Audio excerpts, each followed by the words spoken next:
भले ही पाप करो और पूछो क्या चाहिए, पुण्य चाहिए कि पाप चाहिए, तो आप क्या कहोगे? पुण्य चाहिए। भले ही पाप का बीज बो रहे हैं। ऐसे भले ही हम कार्य अच्छे नहीं कर रहे हैं, लेकिन सबकी चाह रहती है कि मुझे स्वर्ग में जाना है, मुझे अच्छा बनना है। तो बंधु, एक भी सभा में हाथ नहीं उठे। यद्यपि जिस मानव ने स्वर्ग जाने के लिए हाथ ऊंचा नहीं किया, उसके भी हाथ नीचे हैं। अब गुरु जी से रहा नहीं गया और गुरु जी ने कहा कि बताओ, उस मानव को खड़ा किया। वह मानव कोई नहीं थे, विनोद पंडित जी थे। हम जिनको पंडित जी कहने लगे। वो बैठे थे। उन्होंने कहा, गुरु जी ने कहा, विनोद जी खड़े हो जाओ। मुझे एक बात समझ में नहीं आई कि जब हमने तुमसे कहा, सभी से पूछा स्वर्ग में किसको जाना है, तो भी तुम्हारे हाथ नहीं उठे, सभी के हाथ ऊपर उठे थे। और जब मैंने कहा कि नरक में कौन जाना है, तो भी तुम्हारे हाथ नीचे हैं। आखिर कहाँ तुमको जाना है? विनोद जी ने बड़े विनय से कहा कि हे गुरुदेव, ना मुझे स्वर्ग जाना है और ना मुझे नरक जाना है, मुझे अपने जीवन को ही स्वर्ग बनाना है। तो बंधुओं, वही प्रक्रिया कि जीवन को स्वर्ग बना लेना ही जीवन की सार्थकता होती है। तो वही प्रक्रिया आज हम, ना हमें नरक की चाह रखना है और ना हमें नरक की चाह रखना है, लेकिन हमें अपने जीवन को कैसे स्वर्ग बनाना है, इसकी शुरुआत 2019 से होने वाली है। लेकिन आज से ही उसका मंगलाचरण हो रहा है, क्योंकि कोई भी कार्य करते हैं तो पहले मंगलाचरण करते हैं। जैन दर्शन में मंगलाचरण, कोई भी धार्मिक अनुष्ठान करते हैं, कोई भी बड़े बड़े प्रोग्राम करते हैं, तो मंगलाचरण ध्वजारोहण से होता है। ध्वजारोहण का आया है कि जिस प्रकार से राष्ट्र ध्वज राष्ट्र का गौरव होता है, ऐसे ही बंधुओं, जिन धर्म का गौरव एक ध्वजा होती है कि हमें अपने जिन धर्म को किस प्रकार से ऊंचा उठाना है। आज के समय में हमारा धर्म एक हिरास होता जा रहा है, लेकिन अभी इतना भी हिरास नहीं हुआ। उस धर्म को ऊंचा करने वाले आज भी बहुत सारे लोग हैं यहाँ पर, जो अपने जीवन को स्वर्ग बना करके एक धर्म की ध्वजा को फहरा जाते हैं। तो वह ध्वजारोहण से आज की शुरुआत होगी। जो ध्वजारोहण करते हैं, कहते हैं ध्वजारोहण हमारा शासन का प्रतीक होता है, सूचक होता है। जो ध्वजारोहण करते हैं उनका सुचारू रूप से शासन चलता है, उनका प्रत्येक व्यक्ति उसकी बात मानता है। जो ध्वजारोहण करने वाले, आप अंदाज लगाना, जिसको मात्र वे ध्वजा ही लगाते हैं, ध्वजारोहण करते हैं, उनको हमेशा जो भी लोग से कुछ भी कहें तो लोग उनकी बात जल्दी मान लेते हैं। आपने अंदाज भी लगाया होगा, जैसे आपके धुबड़ी में लालचंद जी कर रहे हैं। अब उनकी बात हमने सुना है कि ध्वजारोहण अक्सर यही करते, यही परिवार करता, और लोग भी करते हैं, लेकिन मुख्य रूप से हमेशा ये आगे आते हैं। तो कहते हैं जो ध्वजारोहण करते हैं उनकी सभी लोग बात मानते हैं, उनके परिवार के सदस्य लोग उनका कहना मानते हैं। जो भगवान की ध्वजारोहण करता है, विधान में ध्वजा फहराता है, उसकी हमेशा, ध्वजारोहण करने वालों की हमेशा यश कीर्ति बढ़ती है, हमेशा उसका नाम होता है, उनके परिवार का नाम हमेशा ऊंचाइयों में जाता है। जो विधान का ध्वजारोहण करता है, बंधुओं, जो विधान का और वह भी समव शरण का, जहाँ पर उस समव शरण में मात्र भव्य जीव ही आते हैं, कभी अभव्य जीव उस समव शरण में पहुँच ही नहीं पाते हैं। ये समव शरण की विशेषता होती है। बंधुओं, आप इतने लोग अभी तो समव शरण लगा ही नहीं है, वह तो देवो पुनीत है, रातों रात लग जाएगा, पता नहीं चलेगा। अभी तो समव शरण लगा ही नहीं है, फिर भी इतने खुश लोग बैठे हैं। इससे पता चलता है यह धुबड़ी नगरी वास्तविक में धार्मिक नगरी है और यहाँ पर भव्य जीव ही बैठे हुए हैं, क्योंकि अच्छे कार्यों की अनुमोदना करने के लिए आए हो। ध्यान रखना, मैं हमेशा कहती हूँ, अच्छे कार्यों की अनुमोदना अच्छे लोग ही किया करते हैं। कभी नारकी कभी अच्छे कार्यों की अनुमोदना नहीं करते। करते हो क्या? कभी सुना है नारकियों को? नारकी यहाँ आ सकते हैं क्या? नहीं। नारकी जीव कभी अच्छे कार्यों की अनुमोदना नहीं करते। तो धुबड़ी वासियों, आप लोगों को चेहरे को देख करके, और वह भी भूखे बैठे हो, अभी भोजन भी नहीं हुआ, फिर भी खुश हैं, क्योंकि भोजन की क्या जरूरत है। जहाँ भजन मिल जाए तो भोजन से बढ़ के भजन होता है। आत्मा की, कहते हैं शरीर की खुराक भोजन होता है और आत्मा की खुराक भजन होता है, प्रार्थना होती है। तो वही प्रार्थना करते हुए यहाँ सभी लोग बैठे हैं, तो इतने खुश चेहरे को देख करके हमारा मन वैसे ही गदगद हो गया। तो बंधु, यश कीर्ति फैलती है। जो इसमें देखते हैं, अनुमोदना करते हैं, इसमें भाग लेते हैं, उनके परिवार का भी नाम हमेशा ऊंचा बढ़ता है और उनके घर में कभी भी आदि व्याधि नहीं आ सकती हैं। क्योंकि आजकल बहुत चला है, किसको ये हो गया, किसी को यह हुआ। लेकिन ध्यान रखना, जिसने एक बार मनोयोग से भावों के साथ, हर्ष और उल्लास के साथ अगर ध्वजारोहण करते हैं, उनके 7 पीढ़ी तक कभी भी आदि व्याधि उपाधि कुछ भी रोग उनके घर में ऐसी समस्याएं नहीं आती हैं। यह जैन दर्शन कहता है।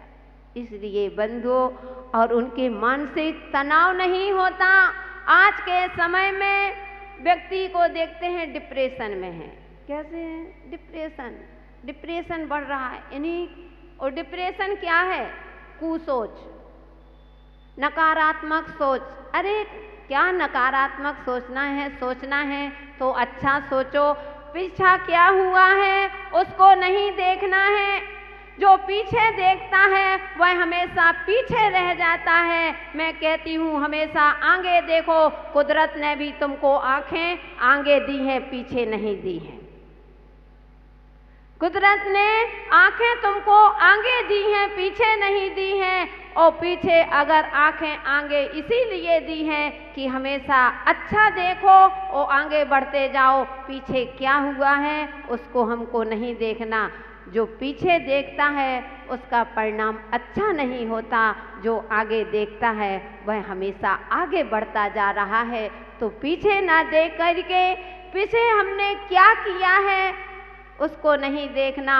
और धर्म में शुरुआत करते हैं। उस समव शरण में प्रवेश करोगे बंधुओं, तो आपके घर में कभी भी आप मानसिक तनाव से ग्रसित नहीं होंगे। आपकी आने वाली पीढ़ी भी कभी तनाव से ग्रसित नहीं हो सकती है। और आपके परिवार में हमेशा सुख, समृद्धि और शांति रहती है। यह ध्वजा का फल रहता है। जो ध्वजारोहण करते हैं, झंडारोहण करते हैं, उनके घर में सुख, शांति और समृद्धि रहती है। क्योंकि आज दुनिया उस शांति के लिए ही तो भाग रहे हो। दुनिया में सब कुछ हो और शांति ना हो तो कुछ नहीं है। हम कहते हैं भोजन में नमक हो, भोजन में सब कुछ हो और नमक ना हो तो भोजन बेकार होता है। मंदिर में सब कुछ हो, भगवान ना हो तो मंदिर बेकार होता है। हॉस्पिटल में सब कुछ हो और डॉक्टर ना हो तो हॉस्पिटल बेकार होती है। और गाड़ी में सब कुछ हो और गाड़ी में, अंजू भैया, ब्रेक ना हो तो गाड़ी बेकार होती है, और जीवन में सब कुछ हो, अगर जीवन में शांति ना हो तो जीवन बेकार होता। आनंद नहीं आता है, भले ही खूब पैसा है और घर में शांति ना हो तो बंधु जीने का आनंद नहीं आता है। तो उसके घर में समृद्धि और शांति रहती है और उसको हमेशा संतान की प्राप्ति होती है। और जितने तुम्हारे दोष हैं उस दोषों की शांति, दोषों में शांति मिलती है। यह ध्वजा का प्रतीक है, यह ध्वजारोहण करने का फल है। और ध्वजारोहण करने वाला आदमी हमेशा धनी होता है, वह कभी गरीब नहीं होता है। ये भी जैन दर्शन कहता है। बंधु बहुत सारे रहस्य होते हैं और धन धान की उसके घर में कभी कमी नहीं रहती है। इसलिए बंधुओं, आज जिस परिवार ने यह ध्वजारोहण का बीड़ा उठाया है अथवा संकल्प लिया है कि ध्वजारोहण करेंगे, उनके लिए हमारा यही कहना है, बहुत बहुत आशीर्वाद है। धर्म ध्वजा जो फहराता उसका जीवन खिल जाता, धर्म ध्वजा जो फहराता उसका जीवन खिल जाता। समो शरण का ए झंडा सुख समृद्धि को लाता, समो शरण का ए झंडा सुख समृद्धि को लाता। अवसर को पाकर हो अवसर को पाकर नहीं इसे गमाओ रे, गुरुवर का आशीष हमें जब मिल जाए रे, गुरुवर का आशीष हमें जब मिल जाए रे। मानो ना मानो हो मानो ना मानो, क्या बताओ, बोलने वाले हो ना।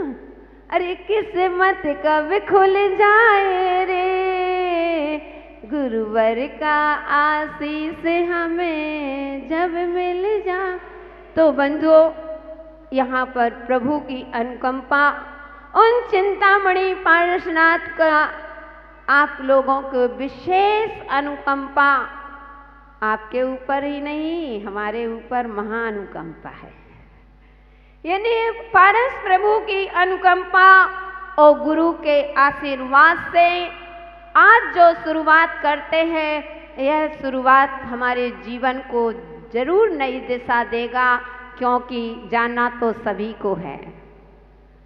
इस दुनिया से जैसे 2018 आया था, कितना उल्लास था, और आज जा रहा है, यह भी प्रतीक दे करके जा रहा है, तुमको संदेश दे करके जा रहा है कि जाना तो सबको है, चाहे वह संत हो चाहे वह संसारी हो। दुनिया को ये तो दिन जा रहे हैं, लेकिन दुनिया में जो आया है जाने के लिए ही आया है। एक संत भी जाता है, एक संसारी भी जाता है, लेकिन दोनों के जाने में अंतर होता है। संत भी जाता है और संसारी भी जाता है, लेकिन जाने में बहुत अंतर है। क्योंकि जब संसारी जाता है तो संतान को वसीयत लिख करके जाता है, और जब संत जाता है तो अपने समाज को नसीहत दे करके जाता है। इसलिए बंधुओं, वसीयत तो दुनिया ने बहुत दी, लेकिन जब संत जाते हैं तो तुम्हें नसीहत दे करके जाते हैं। तो उस नसीहत को वह ध्वजारोहण करके और समूह शरण में बैठ करके, बंधुओं समय नहीं है, क्योंकि अभी ध्वजारोहण भी होना है। हमें आपका भी ध्यान रखना, आपने हमारा ध्यान रखा है, हम आपका पूरा ध्यान रखें। वो पहला दिन व्यवस्थाओं का है, लेट हो सकते हैं, इसलिए सबकी व्यवस्था यहाँ पर है, समझ गए ना। तो हम भी आपका ध्यान रखेंगे। सभी लोगों को बंधुओं उस समूह शरण में जरूर बैठना है, क्योंकि जो समूह शरण में आपकी जो भी जितनी समस्या हो, कोई के व्यापार अच्छा नहीं चल रहा है, वह समूह शरण में एक बार पूजन करके देखिए। अगर आपका घर में कलह मची हुई है तो आप एक बार समूह शरण में जोड़ी से बैठ करके पूजन करके देखिए।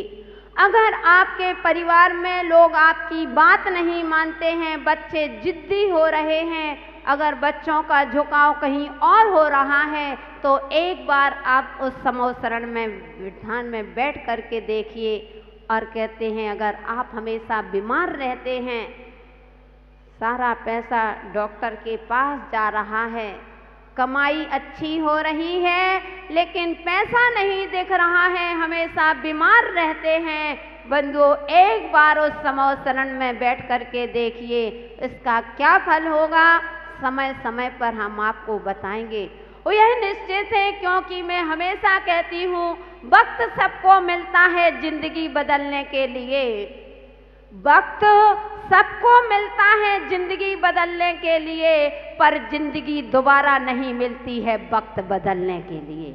इसलिए बंधुओं अभी वक्त है, जब जागो तभी सवेरा, कहीं ऐसा ना होए कि आए दिन पीछे गए, किया ना प्रभु से सेत, और अब पछताए होत का जब चिड़िया चुग गई खेत। कहीं ऐसा ना हो तो आपके जीवन में वह वक्त मिला है, आप अपनी जिंदगी को बना सकते हैं, आप अपने जीवन को स्वर्ग बना सकते हैं। हमें ना स्वर्ग की चाह है, ना हमें नरक की चाह है, हमें तो अपने जीवन को स्वर्ग बनाने की चाह है। इन्हीं पुनीत भावना के साथ बंधु चलते हैं। उन परिवार के लिए भी हमारा मंगल आशीर्वाद है जिन्होंने यह शुरुआत कर रहे हैं। जब शुरुआत अच्छी होती है तो अंत अच्छा जरूर होता है।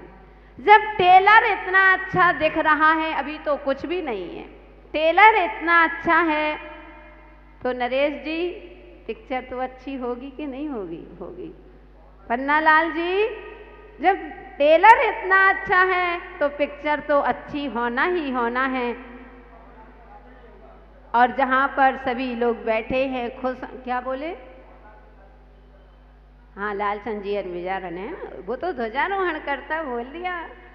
शॉर्ट और स्वीट सब समझ जाते हैं, समझने वालों को इशारा काफ़ी होता है। तो बंधु, जो आप लोगों ने हर्षोल्लास के साथ इसमें भाग लिया है, जो तुमसे बुरा हुआ है वह पीछे जाने दो, अब अपने पीछे बैकग्राउंड को नहीं देखना है। महावीर जी, पीछे बैकग्राउंड को नहीं देखना है, अपन को आगे फर्स्ट में देखना है। मैंने कहा कि आगे क्या करना है, अच्छा बनेगा। यह 2019 आपके जीवन में एक ऐसा साल लेकर के आया है कि 19 क्या, जीवन में एक 21 ही 21 होगा।